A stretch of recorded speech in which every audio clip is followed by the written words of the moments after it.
India's health story is this really fascinating paradox. On one hand, you've got this incredible, life-saving progress. But on the other, it's now facing a completely new set of challenges. And these challenges, they are absolutely central to building its human capital for the future. So let's dive in and break it down. 37%. Just let that number sink in for a second. This single number is the key to understanding the sheer scale of the success we're talking about. It's the massive drop in India's infant mortality rate in just the last 10 years. I mean, that's a staggering achievement in public health, no matter how you look at it. And to really put that into perspective, think about this. Back in 2013, we were looking at 40 deaths for every 1,000 live births. Fast forward a decade, and that number is down to 25. Now, this isn't just a dry statistic on a chart. This is a foundational success story. It shows that when you have focused interventions, you can literally save millions of lives.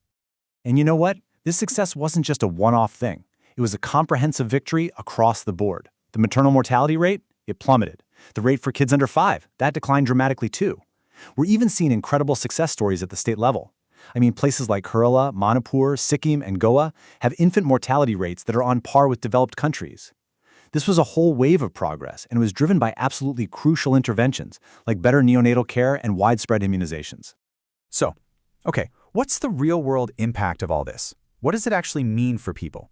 Well, it's simple. People are living longer, a lot longer. If you go back to 1973, the average life expectancy was just under 50 years old. Today, it's over 70. That's more than 2 decades of extra life, and it's a direct result of these amazing public health gains. And all of this brings us to a really crucial concept: human capital. What is that? Well, it's the idea that the health, the skills, and the knowledge of a population isn't just a social good, it's the most critical economic asset a country has. It just makes sense, right? Healthier people who live longer can learn more, they can work more, and they can innovate more. And that right there sets up the central question we're tackling today. India has made these incredible gains. It's won many of the old battles for basic survival. But as its human capital has grown stronger, what new threats is it now facing? Okay, to understand this new landscape, you've got to know this term, the epidemiological transition. It sounds complicated, but the idea is simple. It basically means India is fighting a war on 2 fronts. It's still dealing with some of those older legacy infectious diseases, but at the same time, it's facing this tidal wave of new conditions linked to our modern lifestyles. And that's what's known as the double burden. Let's break that down even more. Think of it like this. The health battles of the past were against infectious diseases, things like TB and malaria. But the battles of the future? They're against what are called non-communicable diseases, or NCDs. We're talking about heart disease, diabetes, cancer. The very nature of the threat has completely shifted. And the scale of this shift is just massive. Get this, more than half, over 57% of all deaths in the country are now caused by these new, non-communicable diseases. So this isn't some far-off future problem. It's here, and it's happening right now. But within this bigger trend, there's a particularly worrying pattern that's emerging. It's one that puts the youngest generation, the very future of the country's human capital, directly at risk. And you can see a really clear connection right here.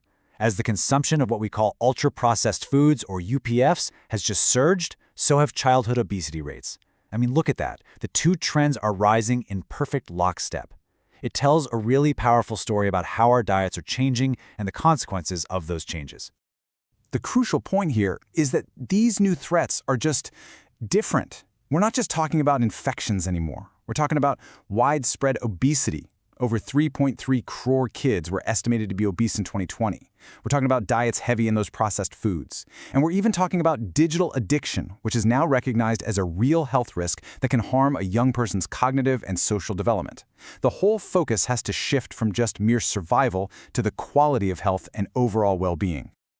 So, how do you even begin to tackle these massive problems? Well, it's not just about building more hospitals or training more doctors. Believe it or not, something as basic as physical infrastructure can have a massive, direct impact on public health.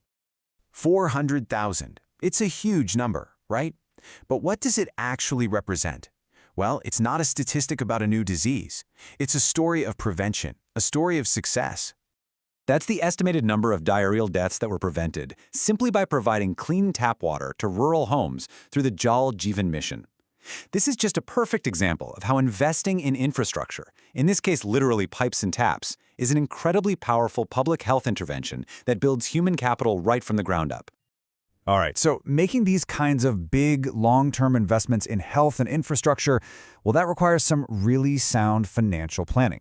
And this brings us to the crucial link between a country's financial decisions and its ability to build that human capital, especially when we look at what's happening at the state level.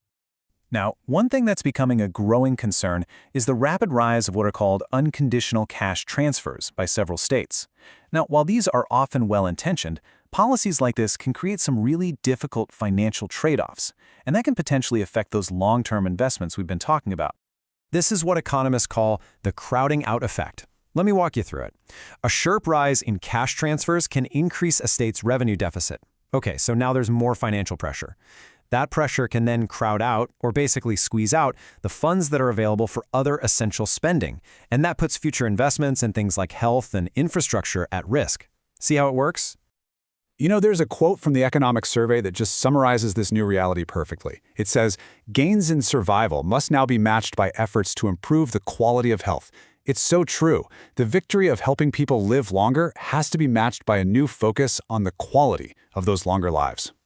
So that leaves us with one final and really crucial question. India has proven, without a doubt, that it can conquer the diseases of the past through focused public health campaigns. But is it prepared for the quieter, more complex battle against the challenges of modern life? That, right there, is the frontier that will define the future of its human capital.